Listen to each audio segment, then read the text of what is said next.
अभी डिम्पल का एक बहुत वायरल गाना हुआ है मेरे साथ ही कि ये खजूर है, ये हजूर है खजूर अभी बतिया है ना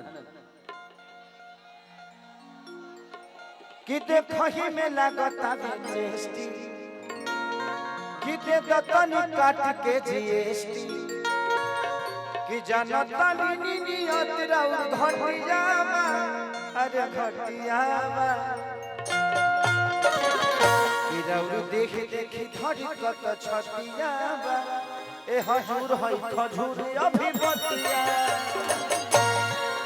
देखिए ठीक है, अच्छा है, प्यारी हैं आप, ऐसे ही काम करते रहिए, हम आपके साथ हुक में लटकेंगे थोड़ा देर पहले, ठीक है। आप लोग आ जाओ, कहाँ है सब वो कहाँ है, आ जाओ आप लोग आ जाओ। अब आए हैं तो भाई एक दो गा देते हैं। हाँ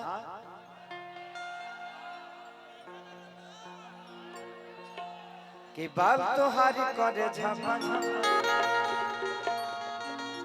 आ जाओ, महिला मंत्रालय इधर आइए आप लोग।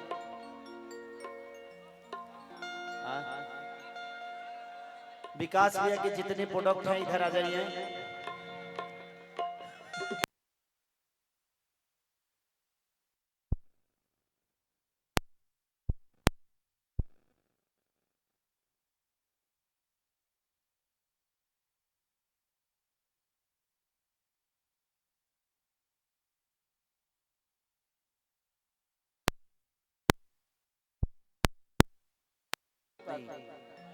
जरूरत पड़ने पे आदमी एको आदमी सब 25 आदमी खाना बन जाला, एक एक नो मेहरा रूहर चलवे ले, कोई बात नहीं कि ना सिंगारे ना पटारे ना गतारू जान मारे मेरा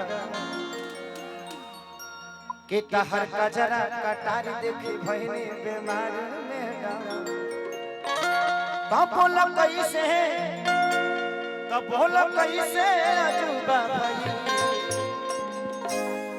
कि नींबू खरबूजा भइल मैडम तो वैक्सीन ना करावे लुका करावत रहो मत पागल। हां जब आवो तो मार ल रेजर हो जा। हां वैक्स 1 2 3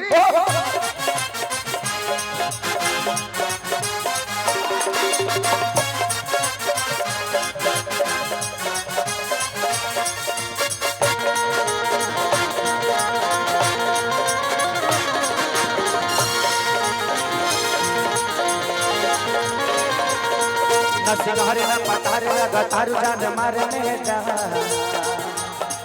तो हर गजरा कटार देखी भइनी बेमार में जा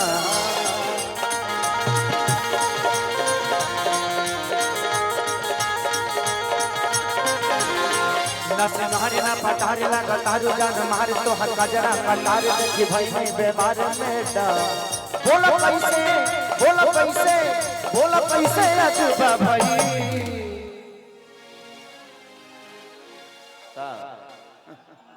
हेंगा मत करो, अश्लील हो जाएगी। हमनी के कबो समझ में ना आवेला कि हमनी के गाई से तका गई से भजन गावत नहीं सो तके सुनते नहीं खे आ लोक गीत गावत नहीं सो तो अश्लील हो जाता।